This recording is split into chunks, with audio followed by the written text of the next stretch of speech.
ونسلم على رسوله الكريم أما بعد فأعوذ بالله من الشيطان الرجيم بسم الله الرحمن الرحيم الله وملائكته يصلون على النبي يا أيها الذين آمنوا صلوا عليه وسلموا تسليما اللهم صل على سيدنا وعلى آل سيدنا ونبينا مولانا محمد وعلى الجود والكرم وآلہ الکرام الکریم وبارک وسلم۔ حضرات گرامی، اللہ رب العالمین کا بے پناہ شکر اور احسان ہے کہ اللہ پاک نے ہمیں اور آپ کو ماہ میلاد النبی صلی اللہ علیہ وسلم نصیب فرمایا، عطا فرمایا۔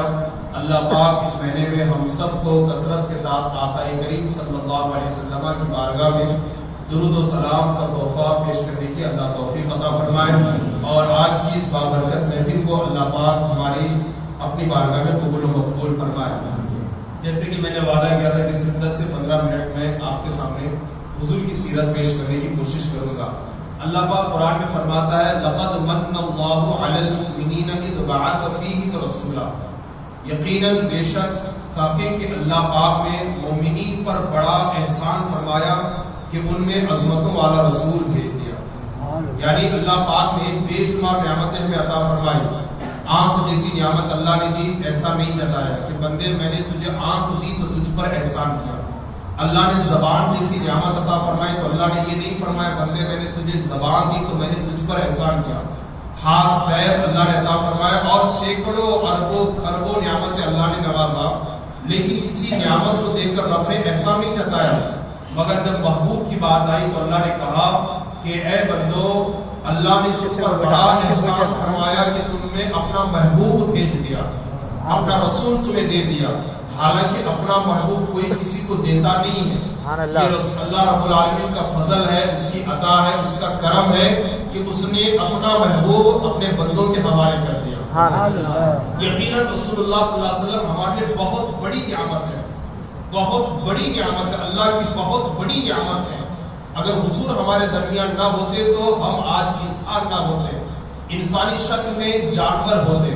اب آئیے، آج کا جو موضوع ہے وہ ہے حضور صلی اللہ علیہ وسلم کی ولادت سے پہلے دنیا کے کیا حالات تھے، حضور کی تشریف آوری سے پہلے، حضور کی میلاد سے پہلے، حضور کے پیدا ہونے سے پہلے دنیا کے کیا حالات تھے۔ تو سنیے، میں کتاب کی روشنی میں آپ کو بتانے کی کوشش کروں گا۔ ہمارے نبی پاک صلی اللہ علیہ وسلم کی ولادت طیبہ سے پہلے تمام دنیا جہالت اور تاریکی کے نرگے میں تھی۔ انبیاء کرام علیہ السلام کی تعلیمات قریباً ختم ہو چکی تھی، یعنی جو انبیاء آئے تھے جنہوں نے خدا کا پیغام پہنچایا تھا، ان کی تعلیمات تقریباً ختم ہو چکی تھی، حقیقت کی تلاش ناممکن ہو چکی تھی۔ اب چند مشہور ممالک کا میں حال آپ کے سامنے پیش کرتا ہوں کہ حضور کے آنے سے پہلے فلاں ملک کا کیا حال تھا، فلاں ملک کا کیا حال تھا۔ دیکھیں، ایک ہے یورپ، یہاں کے رہنے والوں نے عیسیٰ علیہ السلام کے تعلیمات کے برخلاف تثلیث کے عقیدے کو اپنا لیا تھا۔ کیا مطلب؟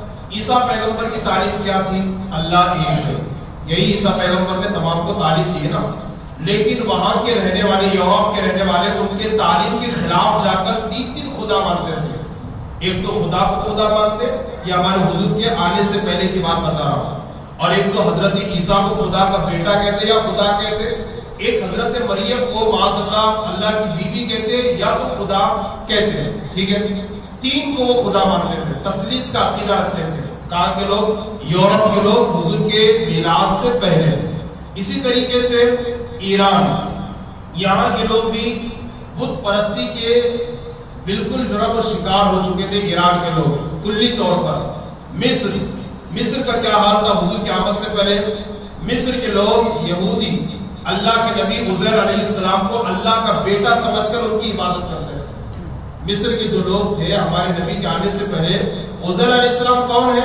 اللہ کے نبی ہیں، لیکن ان کے معجزات کو دیکھ کر ان لوگوں نے کہہ دیا، یہودیوں نے، ارے یہ تو خدا کے نبی نہیں، خدا کے بندے نہیں، بلکہ خدا کے بیٹے ہیں، اور خدا کا بیٹا سمجھ کر ان کی عبادت کرتے تھے۔ یہ حال تھا مصر کا، یورپ کا، ایران کا۔ ہندوستان کا کیا حال تھا؟ ہندوستان میں کروڑوں دیوتاؤں کی پرستش کی جاتی تھی، بجلی، پانی، درخت، سانپ، بندر، گائے، اینٹ، پتھر، غرض ہے کہ ہر چیز کو خدا بنائے رکھا تھا۔ یہ حضور کی میلاد سے پہلے اور اگر تفصیل میں جا کر کے بتاؤ تو ہندوستان کی جو حالات ہے نا میلاد سے پہلے، ہمارے نبی کے ولادت طیبہ سے پہلے بہت خطرناک تھے، حتیٰ کہ اگر کسی کا شوہر مر جاتا اس کی بیوی کو منحوس سمجھ کر شوہر کی چتا پر زندہ جلا دیا جاتا تھا. یہ حالات تھے ہندوستان کے. اسی طریقے سے روم کے حالات کیا تھے؟ روم یہ بھی ایک ملک کا نام ہے. وہاں کے حالات یہ تھے کہ بڑے بڑے امیر لوگ پیٹ بھر کے کھانا کھاتے اور جو غریب ہوتے وہ بھوک کی شدت کو برداشت نہ کر سکتے اور تڑپ تڑپ کر کے یوں مر جاتے. ٹھیک، یہ روم کا حال تھا، یعنی غریبوں کی انہیں فکر نہیں تھی. اسی طرح عرب کا کیا حال تھا؟ میں نے مصر کا بتا دیا، ایران کا بتا دیا، یورپ کا بتا دیا، روم کا بتا دیا، ہندوستان کا بتا دیا. عرب کا حال تمام ممالک سے گیا گزرا تھا. عرب کا جو حال ہے حضور کی میلاد سے پہلے، حضور کی ولادت سے پہلے تمام ممالک سے، ملکوں سے گیا گزرا تھا. یہاں کے لوگ کیا کرتے تھے؟ حضور صلی اللہ علیہ وسلم کی میلاد سے پہلے ننگے ہو کر، بالکل برہنہ ہو کر خانہ کعبہ کا طواف کرتے تھے. اور پھر اس کی تعبیر کیا کہتے کہ جن کپڑوں میں ہم گناہ کرتے ہیں ان کپڑوں میں اللہ کے گھر کا طواف کیسے کر سکتے ہیں، اللہ کے گھر کا طواف کیسے کر سکتے ہیں. تو ننگے ہو کر، بالکل برہنہ ہو کر اللہ کے گھر کا وہ طواف کرتے تھے. یہ عرب کا حال تھا. اسی طریقے سے بعض عرب اپنی بیٹیوں کو زندہ قبر میں دفن کر دیتے تھے حضور کی میلاد سے پہلے. اس کا ریزن کیا تھا؟ چند وجوہ کی بنیاد پر اپنے بچوں کو زندہ قبر میں دفن کر دیتے تھے. پہلی چیز یہ، جنگ میں قید ہو کر ہمارے دشمنوں کے ہاتھ میں نہ آئے. بیٹیوں کو کیوں قتل کر دیتے تھے عرب کے لوگ حضور کی میلاد سے پہلے؟ کہ کہیں جنگ میں چلے گئے اور قید ہو کر ہماری بیٹی دشمنوں کے ہاتھ میں نہ آ جائے. اس ڈر اور خوف کی وجہ سے بچیوں کو زندہ قتل کرتے تھے، دفن کر دیتے ہیں. کوئی ہمارا داماد نہ بنے، کوئی ہمارا داماد نہ بنے، ٹھیک ہے، جوائی جس کو ہم بولتے ہیں نا، جوائی نہ بنے، اس لیے بھی اپنی بیٹیوں کو لوگ زندہ دفن کر دیتے تھے. تیسری کیا، اولاد کو رزق کے کمی کے باعث قتل کر ڈالتے تھے. پہلے کھانے پینے کی بہت قلت ہوتی تھی، بڑی مشکل سے حال یہ تھا کہ نمک کے پانی میں روٹیاں ڈبو کر کے کھاتے تھے، اور کبھی وہ بھی نصیب نہیں ہوا تو سوکھی روٹیاں یوں کھاتے تھے. اور کبھی کبھی 3 دن گزر جاتے، گھر میں چولہا نہیں جلتا تھا. یہ تنگ دستی، یہ فکر و فاقہ، یہ غریبی تھی. تو رزق کے کمی کے باعث لوگ اپنے بچوں کو زندہ دفن کر دیتے تھے. چوتھی چیز کیا ہے؟ جب باپ مر جاتا، سنیے، جب باپ مر جاتا تو اس کی بیوی بطور میراث لڑکے کے قبضے میں آ جاتی، اور اگر وہ چاہتا تو خود اس سے شادی کر لیتا، اور اگر چاہتا تو کسی دوسرے شخص کی نکاح میں دے کر مہر حاصل کر لیتا. آپ سوچیں حضور صلی اللہ علیہ وسلم کی میلاد سے پہلے دنیا کے کیا حالات تھے. یعنی کسی کے باپ کا انتقال ہو جاتا تو اب اس کی جو ماں ہے نا، تو بیٹا اگر چاہتا تو خود ماں سے نکاح کر لیتا ایک، یا اگر چاہتا تو دوسرے کی نکاح میں دے کر مہر لے کر کے عیاشی کرتا. 2 آپشن اس کے پاس تھے. اللہ اکبر، آج باپ کے انتقال کے بعد بیوہ عورت کی بیٹا اگر قتل کرتا ہے تو یہ مصطفیٰ جانے کی میلاد کا صدقہ ہے. اور اگر باپ اپنی بیٹی کو زندہ دفن نہیں کرتا اور آج باپ اپنی بیٹی کو پیار اور محبت سے پرورش کرتا ہے تو یہ بھی میلاد مصطفیٰ کا صدقہ ہے. سبحان اللہ. کل حضور صلی اللہ علیہ وسلم کی میلاد سے پہلے میری ماں اور بہنیں ذرا توجہ سے سنیں، عرب کے لوگ اپنی بیٹیوں کو زندہ دفن کر دیتے تھے.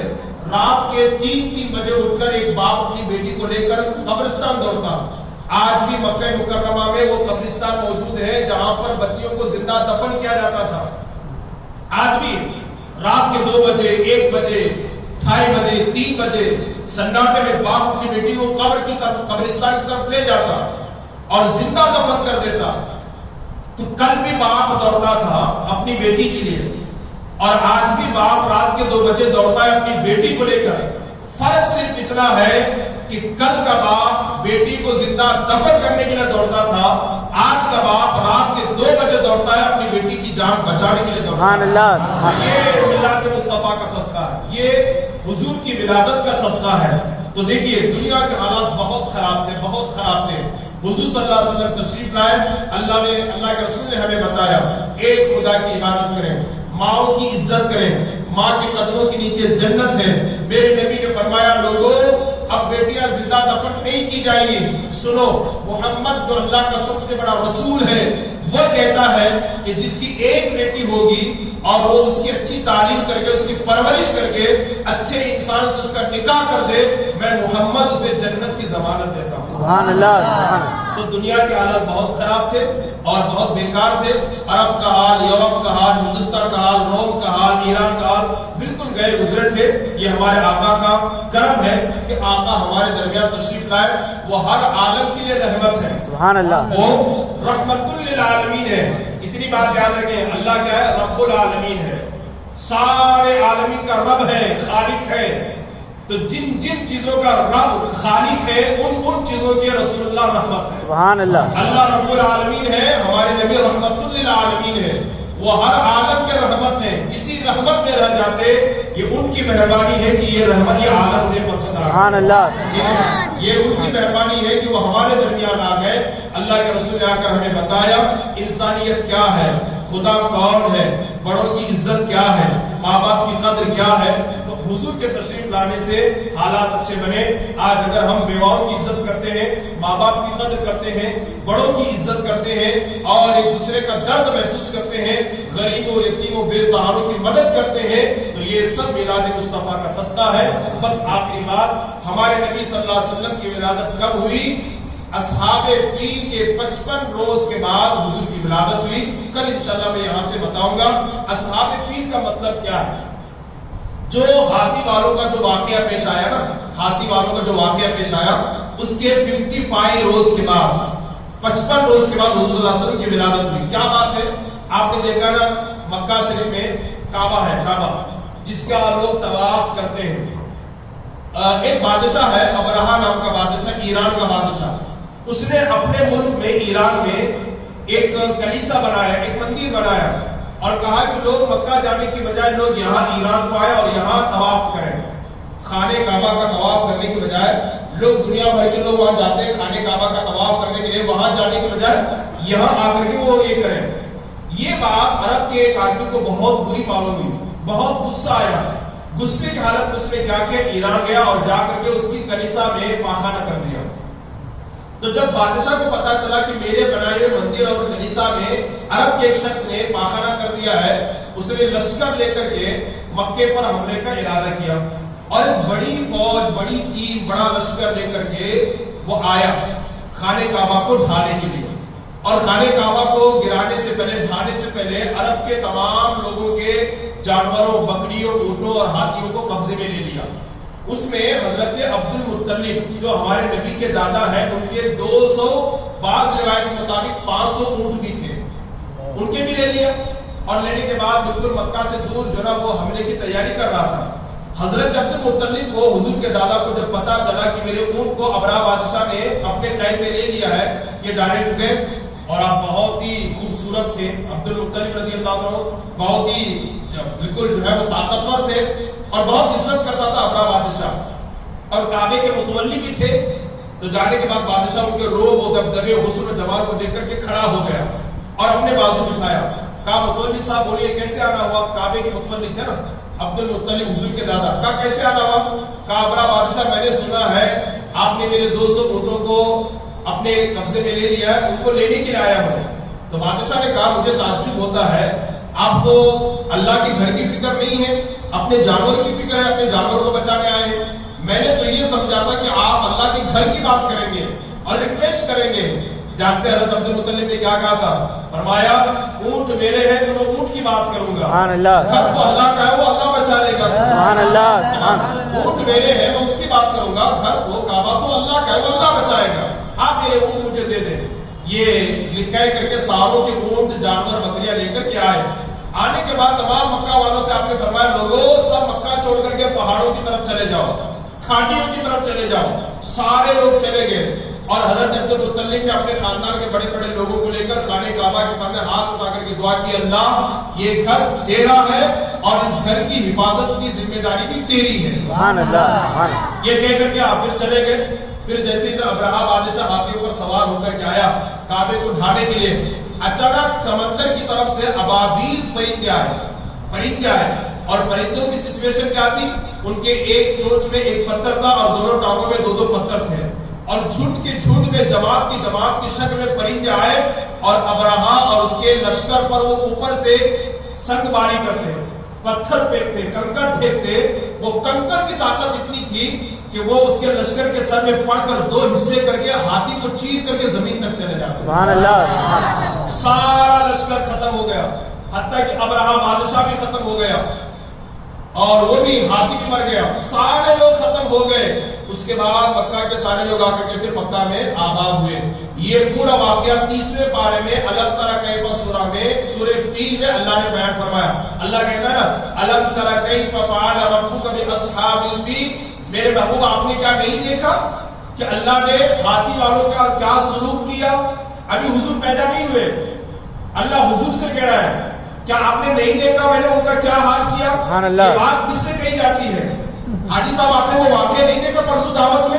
کب کہوں گا؟ جب حاجی صاحب دعوت میں ہوں گے تبھی کہوں گا. سبحان اللہ. حضور کے پیدا ہونے سے پہلے یہ واقعہ ہوا اور اللہ کہہ رہا کہ آپ نے نہیں دیکھا. اس کا مطلب یہ ہے کہ حضور کے ولادت سے پہلے دنیا کے سارے حالات ہمارے نبی کی نگاہ میں. سبحان اللہ سبحان اللہ سبحان اللہ. ان سے کوئی چیز پوشیدہ نہیں. الم ترى, کیا آپ نے نہیں دیکھا کیف فعل ربک باصحاب الفیل الم یجعل کیدہم فی تضلیل وارسل علیہم طیرا ابابیل. سبحان اللہ. پرندوں کو بھیج کر کے اللہ نے ختم کر دیا. تو یہ جو واقعہ ہوا اس کے 55 روز کے بعد 55 روز کے بعد حضور صلی اللہ علیہ وسلم کی ولادت ہوئی. ٹھیک ہے, تو آج کا سبق کا خلاصہ ہمارا کیا ہے؟ بس میں اس سے زیادہ نہیں بولوں گا. اصحاب فیل کے 55 روز بعد حضور کی ولادت ہوئی اور حضور کی ولادت سے پہلے دنیا کے حالات بہت خراب تھے. نہ بڑوں کی عزت تھی, نہ خدا کے بارے میں معلومات تھی اور نہ حلال و حرام کی تمیز تھی. لوگ ننگے ہو کر کے خانہ کعبہ کا طواف کرتے تھے. آج اچھے کپڑے پہن کر کے ہم خانہ کعبہ کا طواف کرتے ہیں تو یہ میرے نبی کی آمد کا صدقہ ہے. ہم ماں کی اور بیوہ کی عزت کرتے ہیں تو میلاد مصطفیٰ کا صدقہ ہے. بیٹی کو زندہ دفن کرنے کی بجائے کیسی بھی بیٹی ہو, کالی ہو, لنگڑی ہو, اندھی ہو, اپائج ہو, گونگی ہو, پھر بھی باپ نہیں مانتا اس کو. اس کی پرورش کو فخر سمجھتا ہے, میری بیٹی سمجھتا ہے. اگر سڑک کے کنارے کوئی بچی ہو یا کوئی بچہ ہو, اندھا لگڑا اپائج لولا ہو, کالا ہو, کلوٹا ہو, جو بھی دیکھے گا نفرت کرے گا. لیکن ماں دیکھے گی تو نفرت نہیں کرے گی اور گود میں اٹھائے گی, میرا چاند تو کہاں تھا, میرا کہاں تھا. ہے بیٹا کالا کلوٹا لیکن ماں کہے گی میرا چاند تو کہاں تھا, میرا ہیرا تو کہاں تھا, میرا سونا تو کہاں تھا. ماں کے اندر یہ محبت اگر کسی نے پیدا کی ہے تو جناب سبحان اللہ سبحان اللہ. یہ کسی نے محبت پیدا کی ہے تو کسی نے پیدا کی ہے رسول اللہ صلی اللہ علیہ وسلم نے پیدا کی ہے. تو رسول اللہ کا ہم پر بڑا احسان ہے. انشاءاللہ کل جو ہے ہم حضور صلی اللہ علیہ وسلم کے بارے میں سماعت کریں گے. انشاءاللہ آپ تمام کے حضرات سے گزارش ہے کثیر تعداد میں دوست احباب کے ساتھ آنے کی کوشش کریں. آئیں گے نا انشاءاللہ. بتائیے حضور کی نہیں ہے, کل بھی باپ دوڑتا تھا آج بھی باپ دوڑتا ہے, فرق ہے کہ نہیں ہے؟ کل کا باپ زندہ دفن کرنے کے لیے, آج کا باپ زندگی بچانے کے لیے ہے کہ نہیں؟ تو انشاءاللہ کثیر تعداد میں آئیں گے اور پیغام رسول سنیں گے. ماں بہنوں سے گزارش ہے کہ گھر میں بیٹھ کر کے سنیں اور کثرت سے حضور صلی اللہ علیہ وسلم پر درود و سلام پڑھنے کی کوشش کریں. انشاءاللہ کل حضور کی ولادت کب, کہاں, کیسے ہوئی یہ ہم آپ کو بتائیں گے. حضور کے والد کا نام, والدہ کا نام, بیٹے اور بیٹوں کا نام ہم آپ کو بتائیں گے اور تھوڑی تھوڑی تفصیل بھی آپ کے سامنے رکھنے کی کوشش کریں گے. السلام علیکم.